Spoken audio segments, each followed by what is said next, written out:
Қайырлы күн, құрметті студенттер. Біз ерте темір дәуірінде Қазақстан туралы айтатын боламыз. Оның ішіндегі сақтар, үйсіндер және темір дәуіріндегі мәдениет пен шаруашылық туралы Орта Азияда қазақ жеріндегі ерте темір дәуірін жалпы қарастыратын боламыз. Мысалымызға қарай кететін болсақ, бізде ерте темір дәуірі атауын түсіну үшін неліктен бұлай аталғанын түсінуіміз керек. Мысалға, ол үшін адамзаттың жалпы даму кезеңдерін біз тас ғасыры, қола дәуірі, темір дәуірі бөлдік. Неліктен? Себебі адамдардың өзінің өмір сүру мүмкіншілігін арттыру үшін, ең алғашқы өзінің еңбек өнімділігін арттыру үшін, тірі қалу үшін жалпы олар не істеді? Құралдар жасай алды. Ең алғашқы құралын біз, яғни тастан жасағандықтан біз тас дәуірі деп атаймыз. Яғни тастан кейін жаңа 2,6 миллион жылдан 3 мың жылға аралығында тас дәуірі, одан кейін энеолит, 3 пен 2 мың жылдық аралығында, 2 мен 1 мың жылғы аралығында қола дәуірі болып өтті. Жалпы бұны не үшін жазып отырмын? Темір дәуірін түсіну үшін біз тас ғасырына да бір тоқталып өтуіміз керек. Тас ғасырында адамдар және құралдарын тастан жасады, тас қашау арқылы, ретуш әдістері арқылы. Одан кейін тастың өзінің күшін жоғалта келе энеолит, яғни мыс тапқаннан кейін мыс тас ғасыр пайда болды. Мыс пен қалайдың қосындысынан қола дәуірі келді. Жалпы қола дәуірінде жалпы жылдан жылға, ғасырдан ғасырға адамдардың дамып отыруы және халық санының өсуі, мал санының өсуі бұл жер тапшылығына алып келді. Еңбек өнімділігі жаңағы әлеуметтік теңсіздікке алып келгендіктен қару-жарақ жасау керек болды, яғни ат әбзелдер жасау керек болды. Оны темірден жасау мүмкіншілігі туды. Себебі қолаға қарағанда темір мықтырақ, және ол дәуір бойынша тастан мыс мықты, мыс қалай, қола, одан кейін ең мықты металдардың бірі болып, ол заманда темір саналды. Сондықтан біздің заманымыздан бұрынғы жаңағы 8-ші ғасырда ерте темір дәуірі, яғни 1000 жылдық темір дәуірі деп айтамыз. Себебі ол заманда ең алғашқы темір өндіру жұмыстары жүріп бастады. Біз оны алдыңғы темір дәуір мен кейінгі темір дәуірі бөлеміз.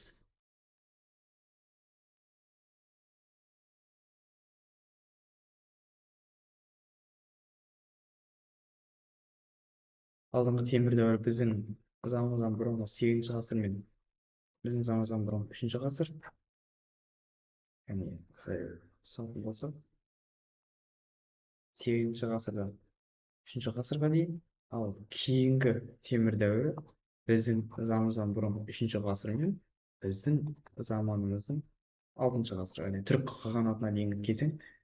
Осы біздің заманымыздан бұрынғы 3-ші ғасырдан біздің заманымыздың 6-шы ғасыры аралығында ерте темір дәуірі болып өтті. Бізде алдыңғы темір және кейінгі темір болып бөлінді. Ерте темір дәуірінде адамдар жылқыны және қойды негізі азық ретінде қарастыра алды. Себебі Орта Азияда егіншіліктің болмауынан адамдардың неге көзі жетті, яғни мал шаруашылығымен айналысу керек болды. Себебі жазық дала көп, жайылма жерлер көп, көшпелі мал шаруашылығы Қазақстан жерінде дамыды деп айтуға болады. Ал батыстағы жаңа шөлейтті аймақтарда көбінде түйе асырады, жаңағыдай түйе шөлге төзімді болғандықтан көбінде ірі қаралардың ішінде оларға қарағанда түйе малы көп асырады деп айтуға болады. Және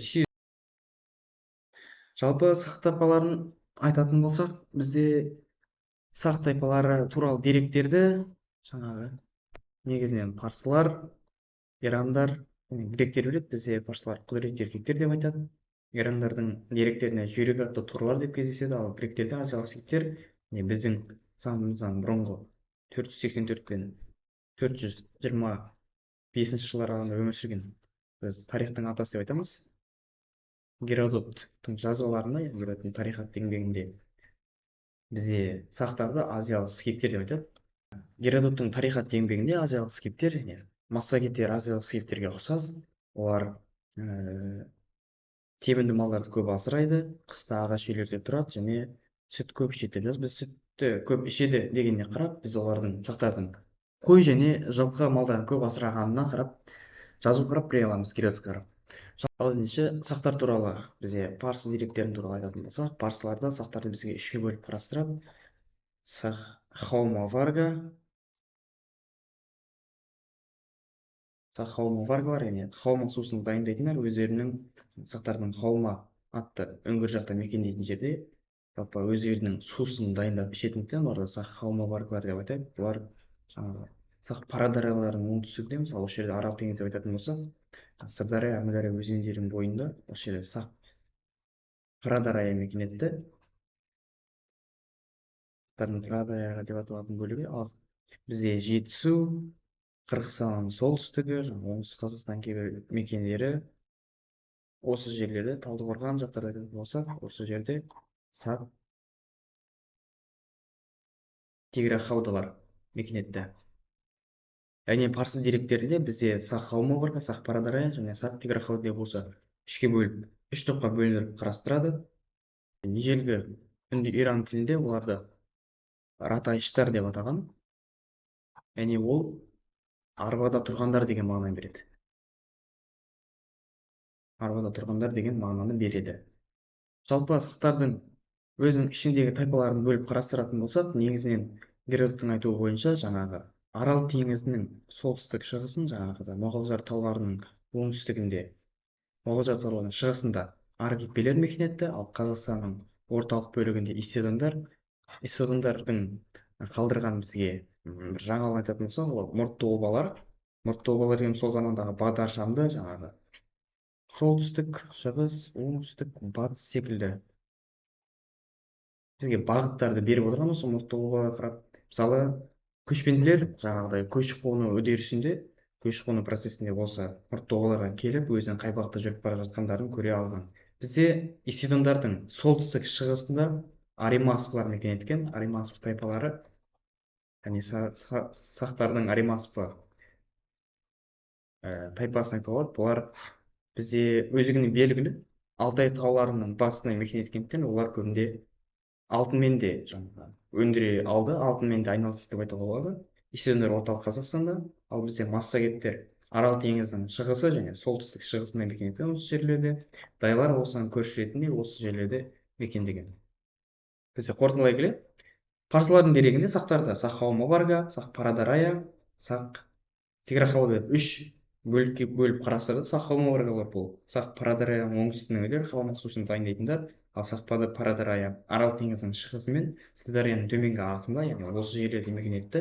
Бізде сақ тиграхаудалар жетісу, тянь-шань алқаптарында, қазіргі Қырғызстанның солтүстігі, оңтүстік Қазақстан кейбір аймақтары, Қаратау тау жақтарын осы жерлерде сақ тиграхаудалар мекен етті. Тиграхауда бұл шошақ бөріктілер деп айтуға болады.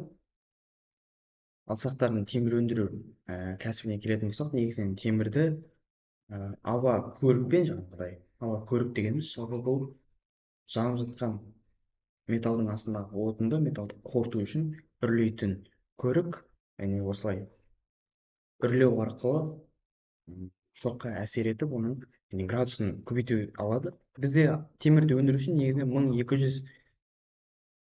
1200 градусқа дейін көтере алған деректер бойынша, яғни темір қорыту үшін осынша градусқа дейін апара алған. Ал темірді нақты балқыған күйінде алу үшін 1530 градус керек болды. Ал біздер енді сақтардың саяси мәселелеріне, саяси оқиғаларына келетін болсақ, негізінен бізге бәрімізге белгілі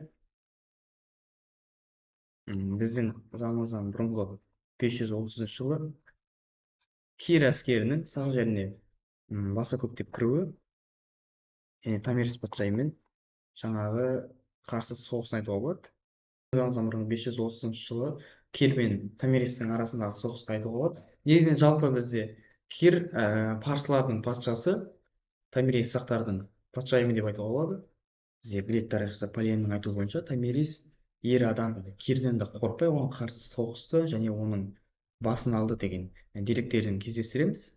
Жалпы одан кейін, оған 530 жылдан кейін 11 жыл өткеннен кейін біздің заманымыздан бұрынғы 519 жылы Дарий бастаған парсылар соғыс жасайды. Осы Дарий сақтарға жасаған соғысында бізде, яғни осы сақтарға қатысқан аңыздардың ішінде Шырақ есімді батыр көп кездеседі. Енді Шырақ бұл дарийдің алдынан өзінің денесін тіліп шығып, жаңағыдай мен босқынмын, мені осылай мені алдап кетті, мен сіздерге жақпын, енді сіздерге сол сақтарға баратын тиімді жолды көрсетемін және артынан шабуыл жасауға болады деп оны дарийді көндіріп өзінің артынан ерткізеді. Ал дарий осыған сенгендіктен шырақ оны адам аяғы баспайтын, яғни қу далаға апарып, дарий шөлден өліп, әскерінің үштен екісі шөлден қырылып, дарийдің өзі аман есен өзінің жеріне қайтады дейді. Шырақ сол жақта өзінің ерлігімен қаза табады деген секілді аңыз кездеседі. және шырақтың бұл жердегі ерлігі бұл дарийді адастырып, жаңағыдай сақтарға жеңісті сыйлап беру деп айтуға, бұл да бір әскери тактика деп айтуға болады.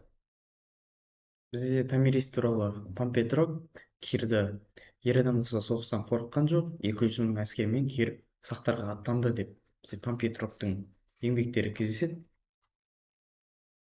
Жалпы сақтарға қарсы бізде ең алғаш соғыс болса кир бастаған 590 жылы соғыс айтуға болады. Одан кейін 519 жылы дарий бастаған соғыстар, одан кейін 490 жылдары біздің заманымыздан бұрынғы марафон шайқасында сақтар парсылардың сапында гректерге қарсы соғыстарға қатысады. Тағы бір саяси жағдайға келетін болсақ, бізде біздің заманымыздан бұрынғы 4-ші ғасырдың 30-шы жылдары аты әлемге әйгілі Александр Македонский бізде Маракана қаласын қоршайды. Маракана деп отырғанымыз бұл Самарқан қазіргі.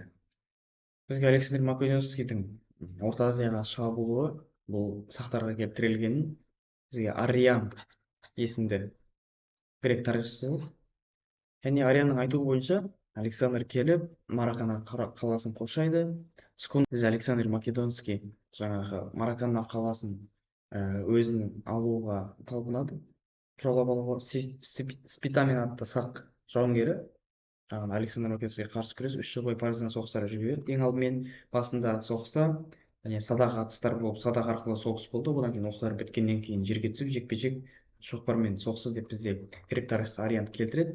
Негізінен біз сақтардың саяси жағдайына талып болсақ, бұл кир мен патшайым томиристің кездесуі, 519 жылы дарийдің келуі, одан кейін марафон шайқасына қатыстары мен ең соңғы бізде кездесетін 4-ші ғасырдың 30-шы жылдарында Александр Македонскийдің шығысқа жорығындағы шығысқа бару қақпасын жауып қойған бізде осы сақтардың ерлігі ретінде айтуға болады. Яғни осының нәтижесінде сақтар Александрдің шығысқа қарай жол тартуына, жалпы Үндістан, жаңағы Қытай жерлеріне, қазіргі Қытай мемлекеттеріне жол тартуына кедергі болды.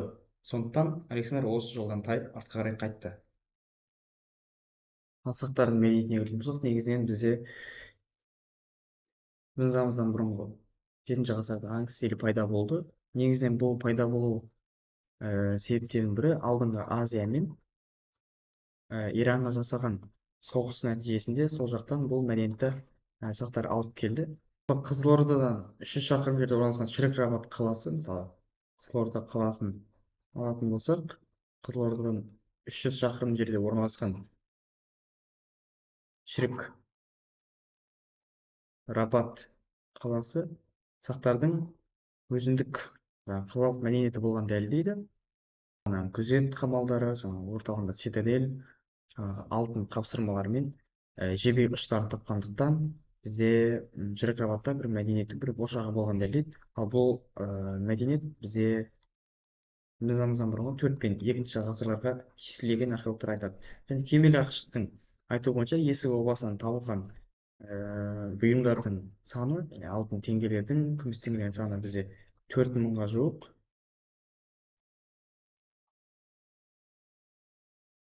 4000-ға жуық. Сондықтан бізде осы тиындарға қарап, бізде сақтардың өзіндік қалалық мәдениет болған. Екіншіден, тиындарға қарап оларда сауданың да біршама өрлегенін айтуға болады. Одан кейін ең үлкен жаңалықтардың бірі бізде тостаған табылды. Тостағанның жанында 26 таңбадан тұратын жазу жазылған. Және Кемел Ақыштың айтуынша бізде осы 26 таңбадан тұратын тостағаншаға қарап сақтардың өзіндік жазу мәдениеті болған қарастыруға болады. Бізде саяси жағдайын айттық, мәдениетіне келдік. Мәдениетінде аң стилі, алдыңғы азия мен ираннан алып келінген, мен шерік рабат қалалық мәдениеті болған, оның 4.000-2 ғасырға тиесілі мына жебе ұштар мен жаңағы күзет қамалдары болғанын көрдік. 26 таңбадан тұратын алтын тостаған және өзінің жазудың болғанын дәлелдейді. 4.000-ға жуық тиын теңгелер бұл сауда саттықта болғанын өзі айтып тұр. Ал бұл 26 таңбадан тұратын тостағанша мен 4.000-ға жуық алтын теңгелер бұл есік обасынан табылды. Жалпы есік обасы диаметрі 60 метр, биіктігі 6 метрді құрады. Жалпы есік обасынан табылған ханзаданың жасын біз 17-18 деп қарастыруға болады. Оның киінген киімдерінде өздеріңіз білетіндей алтын қапсырма көп болғандықтан оны тарихта, бізде қазақстан тарихында алтын адам деп атады. Және оның биіктігі 6 метр, диаметрі 60 метр болып табылады. Келесі шірік жабаттан бөлек бізде Бәбіш молда атты қаланың табылуы және оның жанында қазылған орлар бізде сақтарда біршама деңгейде егіншіліктің болғанын дәлелдейді. Яғни Бәбіш молданың қаласында айналасында өзеннің суын ағызу үшін жаңа өзінің қалаға қарай былайша айтқанда қазіргі канализация жүйесі, енді орлар қазылып суды егіншілікке алып келген сол археологиялық деректер бізге көрсетіп отыр. Іле жағалауының жалпы Қазақстан картасына ілені былай алатын болсақ, іле жағалауының оң жағалауында Бесшатыр қорым табылды. Қорым 31 обадан тұрады. Жалпы солтүстіктен оңтүстікке қарай 2 километрге, батыстан шығысқа қарай 1 километрге солып жатыр. Жалпы бұл қорымы Бесшатыр обаларын, 31 обасының патша қорғандары деп атаған. Себебі біз оларға қарайтын болсақ, өзінің әлеуметтік деңгейі жоғары және басшылыққа тән үлкен тастармен жерленген ол жерде қорымдар болғандықтан бізде ол жерде мүмкін өзінің билігі болған, ел басқарған жаңағыдай патшаларды жатты деп топшылауға болады. Негізінен Бесшатыр қорымы біздің заманымыздан бұрынғы 5 және 4 ғасырларға тиесілі.